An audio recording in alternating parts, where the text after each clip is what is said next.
இப்போ லேட்டஸ்டாக fantastic four ட்ரெயிலரில் silver surfer காமிச்சிருப்பாங்க. எங்கப்பா நம்ம மொட்டை அண்ணனை காணோம், யாரோ ஒரு பொண்ணை இறக்கி வச்சிருக்காங்க.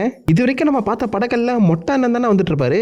அவருக்கு பதிலாக இந்த ஜெண்டர் ஸ்வாப் பண்ணிட்டாங்களா அப்படின்னு சொல்லி போய் ஷாக் ஆகி இருந்தீங்கன்னா, வெல், ஜெண்டர் ஸ்வாப்லாம் கிடையாது. இந்த அக்கா நம்ம மொட்டை அண்ணனோட கேர்ள் ஃப்ரெண்ட். காமிக்லாம் வழக்கம் போல கேலக்டர்ஸ் ஒவ்வொரு பிளானட்டாக தின்னுட்டு போயிட்டு இருக்கேன். சில்வர் சர்ஃபரோட பிளானட்டை அவர் தின்ன வரும்போது சில்வர் சர்ஃபர் நாரின் ராட் வந்து தன்னுடைய பிளானட்டையும் தன்னுடைய கேர்ள் ஃப்ரெண்டையும் காப்பாற்றுறதுக்காக தன்னை அர்ப்பணிச்சுப்பாரு. அந்த இடத்துல தான் நாரின் ராட் சில்வர் சர்ஃபராக மாறி இருப்பாரு. But alternate earth alternate time லைனில் நாரின் ராடோட கேர்ள் ஃப்ரெண்டாக இருந்த ஷாலாபெல் தன்னை அர்ப்பணிச்சு நாரின் ராட் அண்ட் தன்னுடைய ஃபேமிலியை காப்பாற்றுறதுக்காக சில்வர் சர்ஃபரோட ஹெரால்டாக மாறி இருப்பாங்க. Female silver surfer. என்னொரு ஸ்டோரி லைன் படி நம்ம ஃப்ராங்க்லின் ரிச்சஸ் இருக்கார்ல, அதாவது ரீட் ரிச்சஸோட பையன், செம்ம பவர்ஃபுல்லான அவன் ஒரு கட்டத்தில் நானே கேலக்டஸாக மாறிட்டேன்டா அப்படின்னு சொல்லி மாறுறது மட்டும் இல்லாமல், எனக்கு வேலை செய்கிற சில்வர் சர்ஃபர் ஏன் சிங்கிளாக இருக்கணும், என்னுடைய கேர்ள் ஃப்ரெண்ட் யாருப்பா இவ தானே, அவளே நான் சில்வர் சர்ஃபராக மாற்றி விட்டுறேன் அப்படின்னு இந்த பக்கம் நாரின் ராட் அண்ட் ஷாலாபெல் ரெண்டு பேரையுமே சில்வர் சர்ஃபராக மாற்றி விட்டுருப்பாங்க. இன்னும் பெரியாத ஜோடிகளா.